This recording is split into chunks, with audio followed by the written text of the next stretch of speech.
Eh bien, Pascal Neveu est avec nous et c'est Bénédicte Fischer que nous retrouvons et qui va nous parler de jouissance. Oui, l'orgasme féminin. À travers ce livre, Jouir, enquête de l'orgasme féminin de Sarah Barmak, paru en 2019 et réédité aux éditions Pocket, préfacé par Maya Mazorette. Alors, oui, Jouir, vaste programme, n'est-ce pas ? Mais attention, ce livre n'est pas un manuel pour nous dire comment jouir mieux ou comment jouir plus. Comme on peut lire parfois dans des magazines féminins, c'est plutôt une enquête et une réflexion autour du plaisir féminin.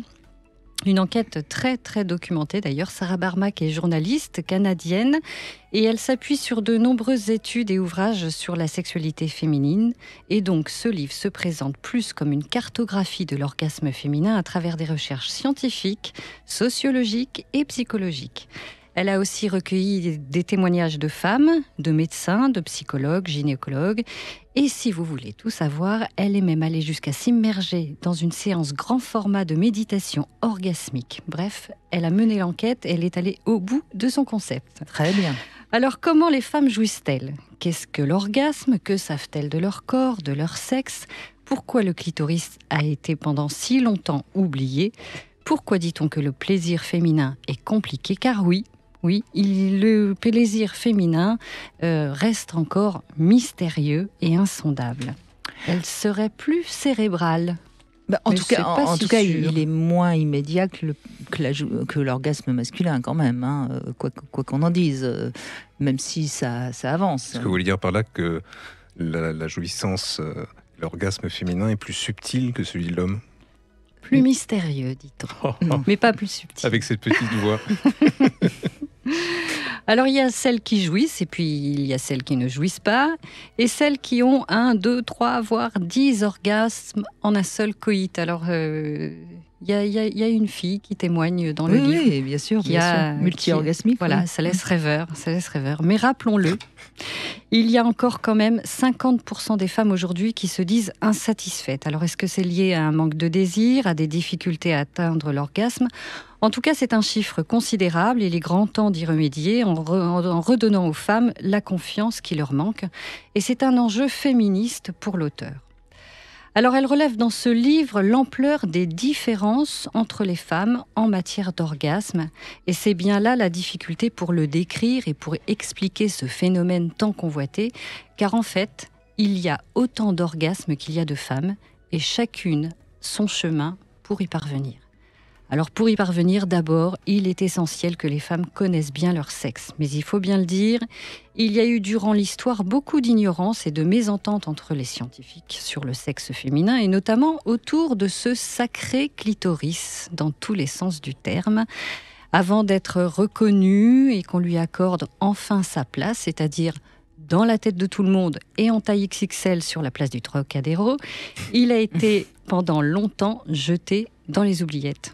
Pourtant, on en a parlé d'ailleurs dans l'émission mardi avec Alain Héril.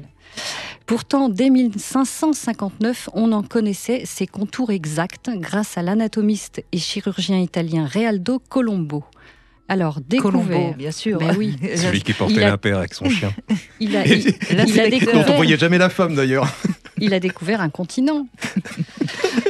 Alors découvert, oublié, puis redécouvert, puis oublié à nouveau, le clitoris a été malmené et diabolisé, sans doute parce que c'est le seul organe humain qui n'ait d'autre fonction que de donner du plaisir, comme l'écrit Pierre Foldès, chirurgien, urologue et inventeur des méthodes pour réparer les sexes féminins. Et on salue Pierre.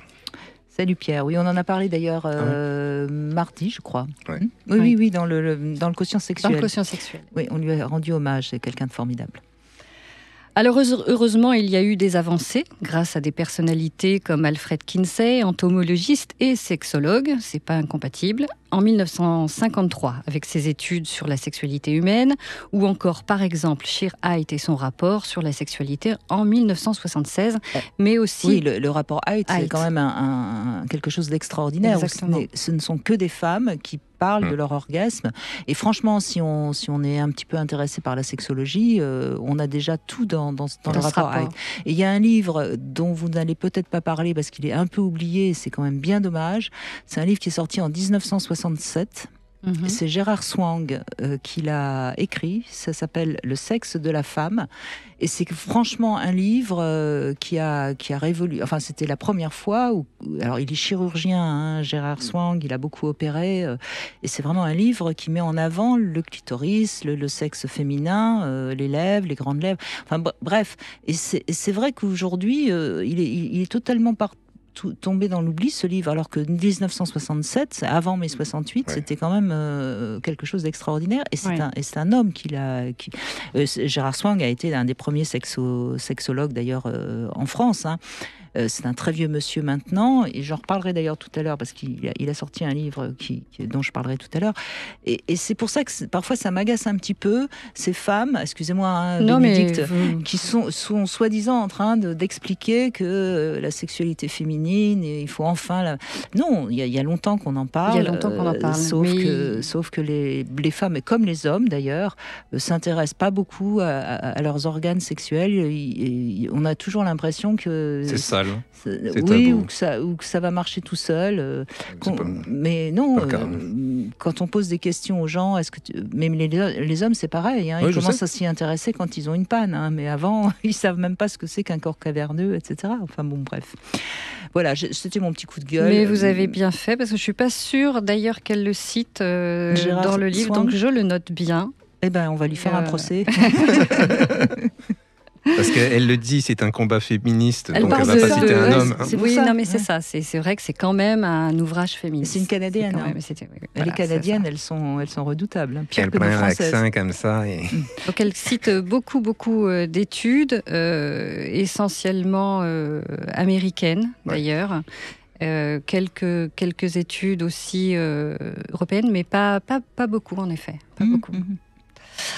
Alors, Philippe Bruno aussi, il y a quelques années, a fait une étude sur la sexualité féminine. Oui, c'est vrai. Alors, elle n'en parle pas. Voilà. C'est QFD. Bon, alors cet orgasme, comment se manifeste-t-il ? Il y a bien quelques recherches scientifiques sur le rôle du cerveau et des neurotransmetteurs, mais alors je ne vais pas m'aventurer à vous les expliquer, parce que c'est un petit peu complexe quand même.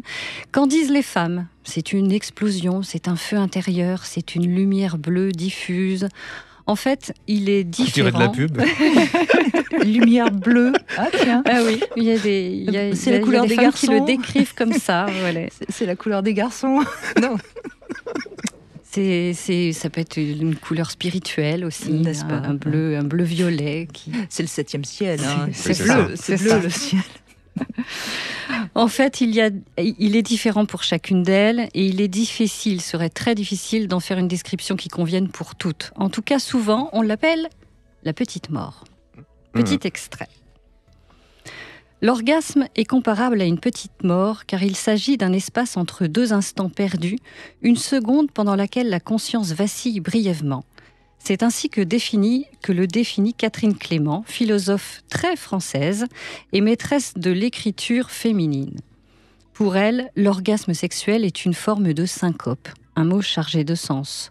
En médecine, la syncope est un évanouissement, une perte de connaissance, un moment de défaillance ou un battement de cœur oublié sous le coup de la surprise. Pour les musiciens, il peut également s'agir d'un contretemps ou d'un rythme syncopé. En art, un art que l'on retrouve aussi en poésie. Une syncope est une absence. Le monde se dérobe sous nos pieds. C'est un moment où nous perdons la tête, et avec elle notre certitude d'être des sujets autonomes ancrés dans un point précis de l'espace et du temps. C'est le moment où se larguent enfin les amarres qui tiennent ficelé le sujet, écrit-elle dans La syncope. Mais où nous échappons-nous donc pendant l'orgasme ? Où se cachent les femmes ? Est-ce que nous nous éclipsons, glissant vers un univers empreint de mystère ? C'est assez joli, mais je crois que ce qui est important à comprendre, c'est que le moment de l'orgasme, qui est très très court, hein, que ce soit pour un homme ou pour une femme, c'est vrai que c'est un moment où on débranche la tête, quoi. Ouais. Et on est dans... Enfin, il n'y a que le corps, quoi. Il y a quelque chose de cet ordre-là qui laisse à penser qu'en effet, on s'évade, mais c'est pour ça qu'on peut parler d'extase, finalement. C'est peut-être le mot qui convient le mieux, comme dans la méditation transcendantale. Il y a quelque chose de... Et je vais jusqu'à dire, c'est en tout cas ce que j'écris dans mon prochain livre, je vais jusqu'à dire que les sports extrêmes, par exemple, tout ce qu'on cherche d'extrême, quelque part, c'est cette même recherche de jouissance. Hein. Vous êtes d'accord? Ah oui, totalement. Avec ça? Et il faut du lâcher-prise. Ça sera ma conclusion dans ce livre. Entre études scientifiques, témoignages de femmes, expérimentations diverses comme la méditation orgasmique, les stages de développement personnel, jusqu'au massage tantrique et yoga sexuel, l'auteur souligne que le plaisir féminin, sans doute encore peu évoqué entre elles, entre nous, dans nos conversations, reste une préoccupation primordiale pour beaucoup de femmes. Et il est crucial qu'elles accèdent à leurs propres désirs et qu'elles apprennent à s'écouter loin des dictats socio-culturels. Plus elles lâcheront prise, plus elles seront maîtresses de leur jouissance. Très bien. Écoutez, en tout cas, ça s'appelle Jouir en quête de l'orgasme. C'est aux éditions Pocket, donc c'est en poche. Hein. Moi, ce qui me gêne un peu dans ce livre, me semble-t-il, que c'est encore une fois un peu trop une histoire de femmes entre elles. Et moi, je pense que c'est quand même pas mal d'avoir un homme sous la main pour l'atteindre, cet orgasme. Écoutez, je vais m'échapper rapidement. Mais en tout cas, pour un vendredi, ça donne des envies pour ce week-end. Voilà. Il y a encore du pain sur la planche. C'est un programme et il y a du boulot, ouais. N'est-ce pas? Merci Bénédicte, Merci en tout cas. vous. Merci beaucoup.